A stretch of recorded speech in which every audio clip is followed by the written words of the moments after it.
2026년 8월 20일 목요일입니다. 오늘 이 새벽 하나님의 은혜가 말씀 앞으로 나오신 성도님들의 삶에 충만히 임하기를 간절히 소망합니다. 오늘 우리가 함께 묵상할 이사야 30장이 속한 이사야 28장부터 31장까지의 단락은 남유다가 직면하게 되는 하나님의 심판을 다루고 있습니다.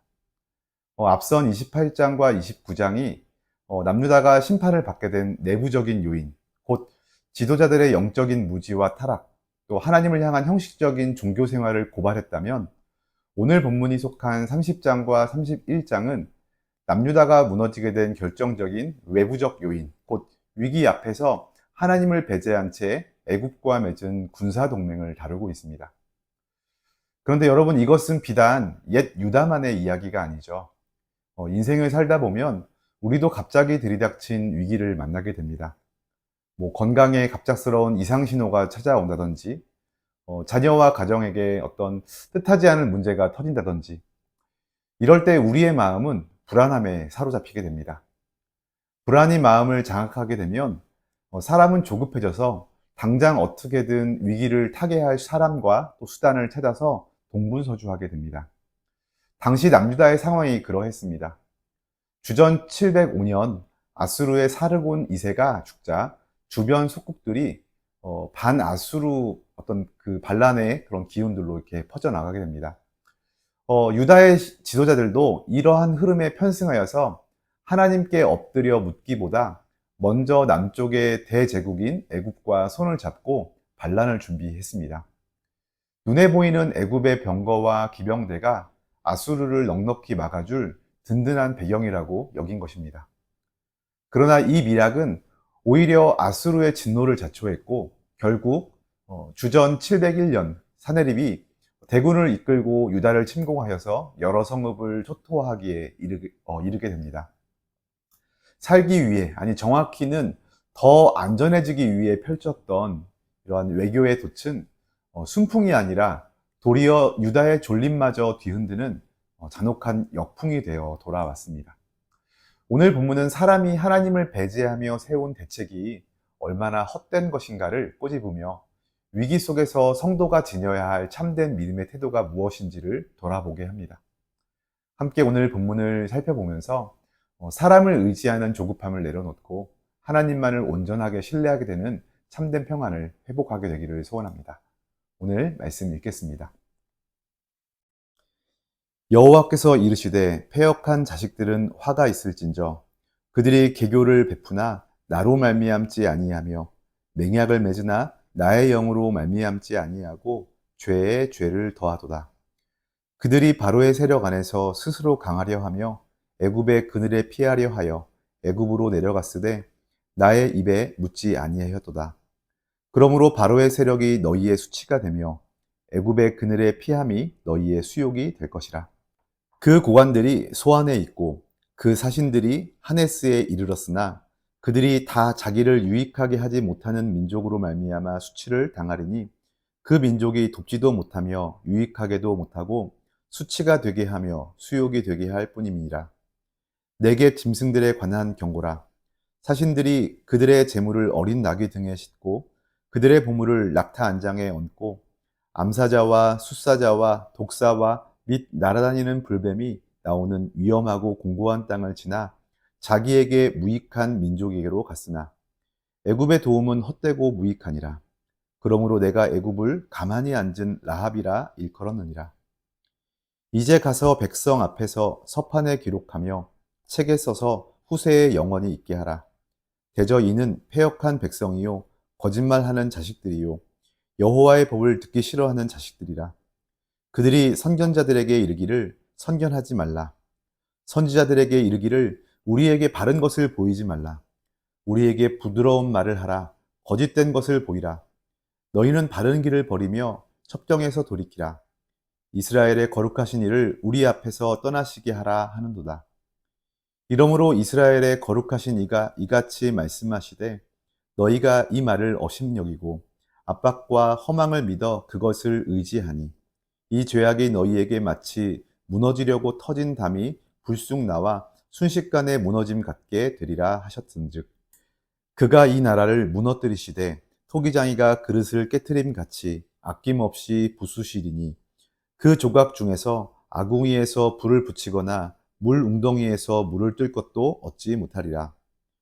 주 여호와 이스라엘의 거룩하신 이가 이같이 말씀하시되 너희가 돌이켜 조용히 있어야 구원을 얻을 것이요 잠잠하고 신뢰하여야 힘을 얻을 것이거늘 너희가 원하지 아니하고 이르기를 아니라 우리가 말 타고 도망하리라 하였으므로 너희가 도망할 것이요 또 이르기를 우리가 빠른 짐승을 타리라 하였으므로 너희를 쫓는 자들이 빠르리니 한 사람이 꾸짖은즉 천 사람이 도망하겠고 다섯이 꾸짖은즉 너희가 다 도망하고 너희 남은 자는 겨우 산 꼭대기에 깃대 같겠고 산마루 위에 깃이 같으리라 하셨느니라. 아멘. 오늘 본문 1절에서 하나님은 애굽과 동맹을 맺은 유다 백성들을 향해 비통한 마음으로 패역한 자식들이라고 부르십니다. 그들은 부모의 훈계를 완강하게 거부하는 자식들처럼 하나님의 영과 상의하지 않았고 하나님의 뜻을 구하지 않은 채 인간적인 계교와 모략으로 이방 나라와 맹약을 맺었습니다. 하나님은 이를 두고 죄에 죄를 더하는 행위라고 엄중히 규정하십니다. 유다는 북쪽 아수르의 칼날을 피해 남쪽 애굽의 요새와 그늘 아래에 숨으려고 했습니다. 이를 위하여 그들은 애굽의 전략적 거점인 북쪽의 소안과 남쪽의 하네스로 고관들로 구성된 사절단을 파견했습니다. 6절을 말씀을 보면 그들은 맹수들이 우글거리는 험난하고 위험한 네겝 남방 광야를 지나며 나귀와 낙타 등 거기에 많은 금은 보화를 싣고 애굽으로 내려갔습니다. 살기 위해 온갖 위험을 무릅썼고 재물을 아끼지 않는 필사적인 정성을 쏟아 부은 것입니다. 그러나 그 처절한 노력의 결국은 어떻게 될 뿐인가요? 3절 말씀입니다. 그러므로 바로의 세력이 너희의 수치가 되며 애굽의 그늘의 피함이 너희의 수욕이 될 것이라. 내가 살고자 필사적으로 찾았던 바로 그 인간적인 수단이 도리어 내 인생의 가장 뼈아픈 수치와 수욕이 되리라는 선고입니다. 하나님은 7절에서 애굽의 실체를 이렇게 폭로하십니다. 애굽의 도움은 헛되고 무익하니라. 그러므로 내가 애굽을 가만히 앉은 라합이라 일컬었느니라. 여기에서 라합은 기생 라합 아니고요. 고대 근동 신화 속 바다 괴물인 라합을 가리킵니다. 분노, 오만, 격렬함을 뜻하는 라하브라는 단어에서 유래된 이름답게 신화 속에서 바다를 격렬하게 요동치게 하는 괴물이며 결국 그 교만함으로 신을 향하여 대항하다가 신에게 제압당하는 존재입니다. 성경에도 등장하는데 욥기 26장 12절을 비롯한 여러 곳에 나옵니다. 교만하고 강력한 악의 세력을 상징하고 특히 애굽을 비유할 때 이 라합이 자주 사용됩니다. 자, 지금 위기 앞에 선 유다 백성들의 눈에는 애굽이 아수르를 집어삼켜줄 거대한 괴물 라합처럼 든든해 보였습니다. 그러나 하나님의 시선으로 본 애굽은 그저 가만히 앉아있는 라합에 불과했습니다. 겉보기에는 거대하고 위협적이지만 정작 위기의 순간에는 꼼짝도 하지 못한 채 아무런 도움도 주지 못하는 무기력한 존재라는 의미입니다. 실제로도 애굽은 막상 아수르가 치고 내려오자 그대로 밀려서 그 본토까지 침략당하게 되었고 결국 유다는 아무런 구원도 얻지 못한 채 막대한 조국만 바치는 속국으로 전락하게 되었습니다. 하나님을 배제한 채 세상에서 찾은 피난처는 결국 허무한 헛수고로 끝난 것입니다. 위기의 순간 하나님을 배제한 채 우리가 필사적으로 찾은 인간적인 수단이 도리어 우리의 수치와 수욕이 됨을 하나님은 유다 백성들과 또 오늘 우리에게 말씀하고 계십니다. 이제 8절에서 하나님은 이사야 선지자에게 유다의 이 부끄러운 배신과 심판을 서판과 책에 영구히 기록하라고 명하십니다. 훗날 유다가 멸망할 때에 그 파멸의 원인이 하나님의 무능함 때문이 아니라 언약 백성이 하나님을 버리고 애굽을 붙잡았던 불신앙 때문이었음을 다음 세대가 분명히 알도록 역사의 증거로 남겨두게 하신 것입니다. 유다 백성은 철저히 영적인 귀머거리가 되어 있었습니다. 10절에서 그들은 선견자들에게 노골적으로 반발합니다. 우리에게 바른 말을 하지 말아라. 너희의 예언은 필요 없으니 그저 우리 귀에 듣기 좋은 부드러운 말이나 해달라. 거짓된 평안의 환상을 보여달라 라고 말하면서 그들은 자신들의 죄를 찌르고 회개를 촉구하는 진리의 음성을 철저하게 거부합니다. 심지어 11절에서는 이스라엘의 거룩하신 이를 우리 앞에서 떠나시게 하라 라고 말하면서 하나님을 향한 극도의 멸시를 드러냅니다. 하나님은 사무엘상 2장 30절에서 분명하게 선언하셨습니다. 나를 존중히 여기는 자를 내가 존중히 여기고 나를 멸시하는 자를 내가 경멸하리라. 하나님을 마음에 두기 싫어하고 말씀을 멸시한 대가로 그들에게 임할 심판이 13절에 묘사됩니다. 이 죄악이 너희에게 마치 무너지려고 터진 담이 불쑥 나와 순식간에 무너짐 같게 되리라 하셨은즉. 성벽이 아무리 높아도 금이 가 있고 그 배가 불쑥 튀어나와 있다면 그 높은 성벽이 무슨 소용이 있겠습니까? 터진 담이 불쑥 나와 있다는 것은 이미 붕괴가 그 임계점에 도달했다라는 명백한 징조입니다. 결국 어느 날 갑자기 순식간에 와르르 무너져 내리고 맙니다. 결국 이어지는 14절에서는 토기장이가 그릇을 바닥에 내리쳐 깨트리셔서 불을 담거나 물 한 모금을 뜰 작은 조각조차 남지 않게 산산조각 날 것이라고 경고하십니다. 인간적인 잔꾀와 죄악으로 쌓아 올린 대책들은 임계점에 도달한 담벼락처럼 순식간에 무너지고 깨진 토기처럼 흔적도 없이 사라질 뿐입니다. 그렇다면 사방이 에워싸인 이 절망 속에서 유다가 살아날 수 있는 유일한 길은 무엇이었습니까? 하나님은 15절에서 이렇게 선포하십니다. 주 여호와 이스라엘의 거룩하신 이가 이같이 말씀하시되 너희가 돌이켜 조용히 있어야 구원을 얻을 것이요 잠잠하고 신뢰하여야 힘을 얻을 것이거늘 너희가 원하지 아니하고. 그럼 우생마사라는 속담이 있죠. 거센 홍수가 나서 큰 물살이 덮쳐올 때 헤엄을 아주 잘 치는 말은 자신의 힘을 믿고 거센 물살을 거슬러 헤엄치려고 발버둥 치다가 결국 힘이 빠져서 익사하고 맙니다. 반면 헤엄을 전혀 칠 줄 모르는 소는 물살을 거스르지 않고 그저 물의 흐름에 몸을 맡겨 조금씩 떠내려가면서 서서히 가장자리로 밀려가다가 마침내 무태에 발이 닿아서 살아남는다라는 이야기입니다. 그럼 지금 유다 백성의 모습이 마치 그 말과 같았습니다.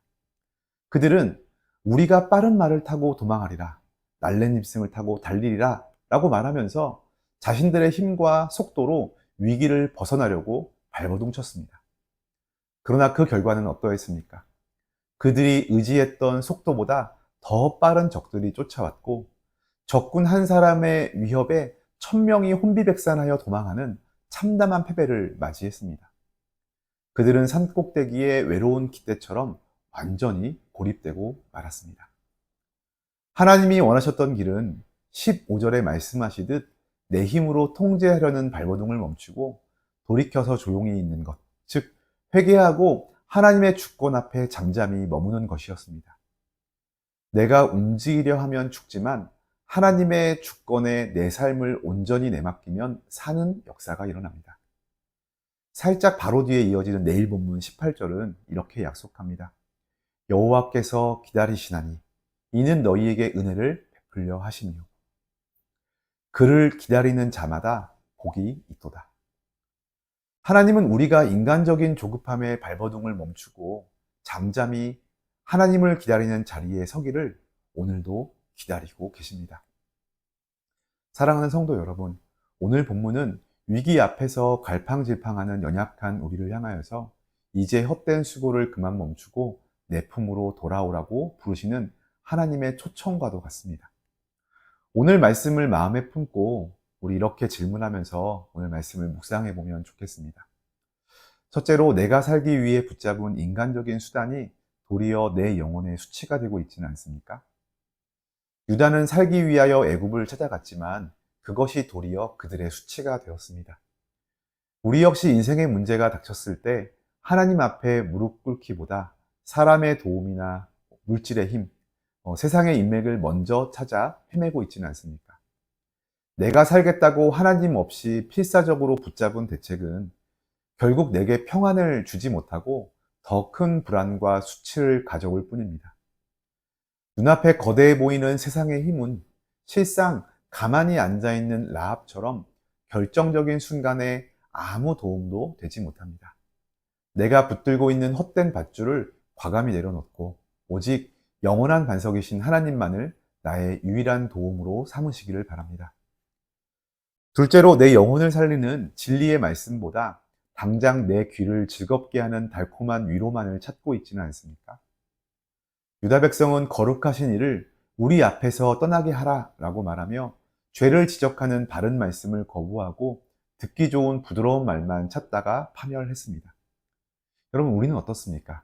나를 찌르고 내 자아를 깨트리는 십자가의 복음 앞에서는 마음을 닫은 채 그저 현실의 위로와 번영만을 약속하는 세상의 소리에 귀를 기울이고 있지는 않습니까?